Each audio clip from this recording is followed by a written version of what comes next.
Hello guys, welcome back to another video. तो guys, इस video में हम लोग एक 5 रुपये के आसपास ट्रेड करने वाली पेनी स्टॉक के बारे में डिस्कस करने वाले हैं। कंपनी की अगर बिजनेस के बारे में डिस्कस करें तो ये कंपनी पावर जनरेशन से रिलेटेड बिजनेस करती है।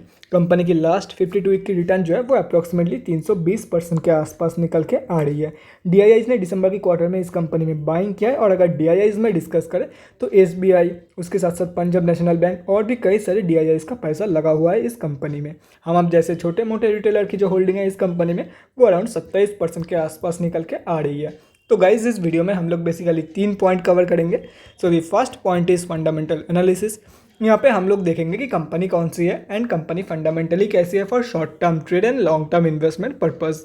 Second point is volume analysis. Volume को एनालाइज करके हम लोग फ्यूचर ट्रेंड के बारे में अंदाज़ा लगाने की कोशिश करेंगे। And the third point is technical analysis. यहाँ पे हम लोग डिस्कस करेंगे डिफरेंट टेक्निकल्स के बारे में, मतलब कहाँ पे आप लोग बाई करके चल सकते हो एंड क्या आप लोग की टारगेट रहने वाली है। तो गाइज, बिना टाइम वेस्ट किए पहली पॉइंट की तरफ बढ़ते हैं और देखते हैं कि कंपनी कौन सी है एंड कंपनी फंडामेंटली कैसी है।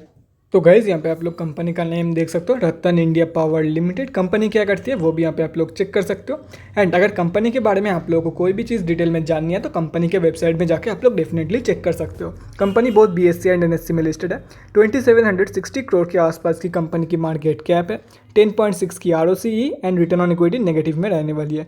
इस कंपनी में मैक्सिमम चीज़ें आप लोगों को नेगेटिव में ही देखने को मिलेगी, जैसे कि book value, return on equity, last 3 साल की सेल्स ग्रोथ। और अगर प्रमोटर्स की होल्डिंग के बारे में डिस्कस करें तो वो भी 88.7% पेज हो रखा है। लास्ट 6 मंथ्स में कुछ खास रिटर्न ये कंपनी जनरेट करके नहीं दे रही है आप लोगों को। और अगर प्रोज एंड कॉन्स के बारे में डिस्कस करें, प्रोज में सिर्फ एक ही पॉइंट है कि company is expected to give good quarter.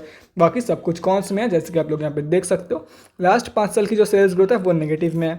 Last 3 साल की जो रिटर्न ऑन इक्विटी है वो भी नेगेटिव में है। Company has high debtor days. उसके साथ साथ लास्ट 3 साल में प्रोमोटर्स की जो होल्डिंग है वो अप्रॉक्सीमेटली 9% के आसपास डिक्रीज हुई है।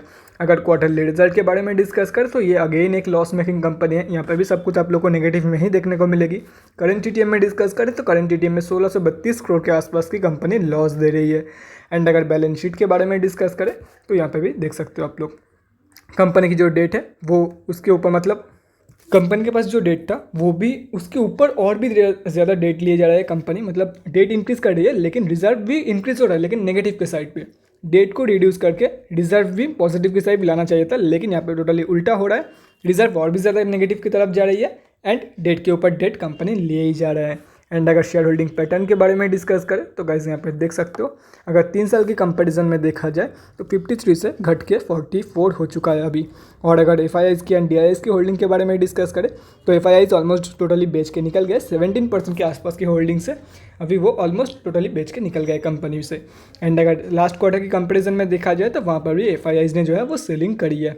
और अगर डीआईआईज में देखा जाए तो डीआईआईज के पास 3 साल पहले 1% के आसपास होल्डिंग थी, अभी वो इंक्रीज होकर 14% के आसपास हो चुकी है।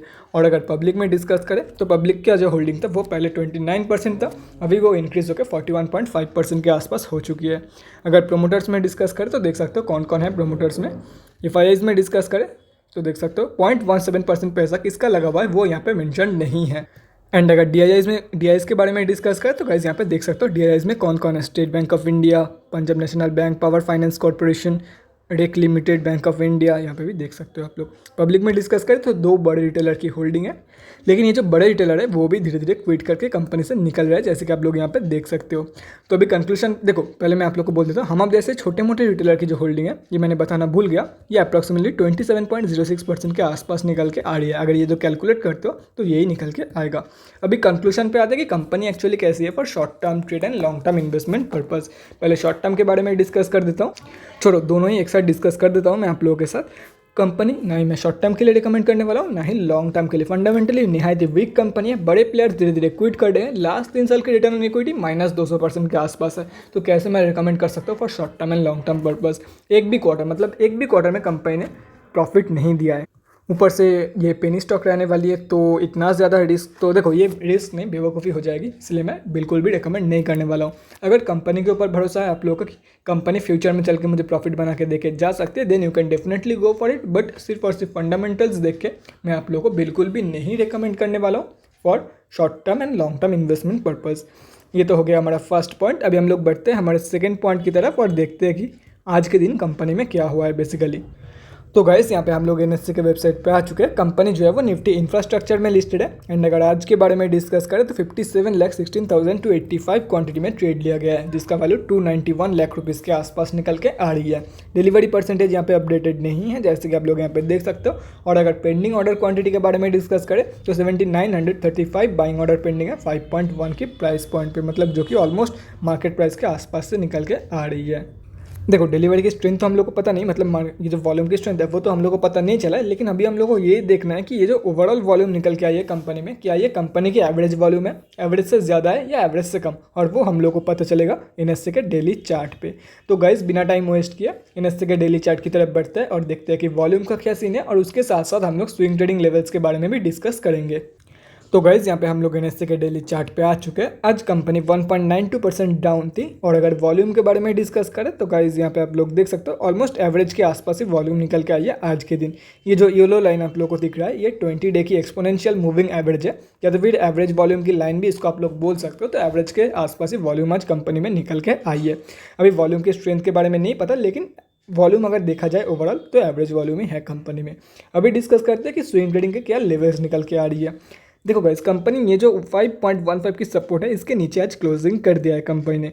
अगर कल इसके ऊपर क्लोजिंग कर देती है, 5.15 के ऊपर क्लोजिंग करती है, तो इसके ऊपर कंपनी ने जो क्लोजिंग किया है उसके कंफर्मेशन के बाद बाई करके चलो फॉर द टारगेट ऑफ 6। सिर्फ और सिर्फ इसके ऊपर क्लोजिंग करने के बाद ही बाई मत करना, फिर ऐसा कुछ हो जाएगा आप लोगों के साथ। टारगेट तो अचीव करा है नहीं कंपनी ने, बेकार में। जो लोग भी यहाँ पे बाई किए होंगे वो लोग अभी लॉस में होंगे।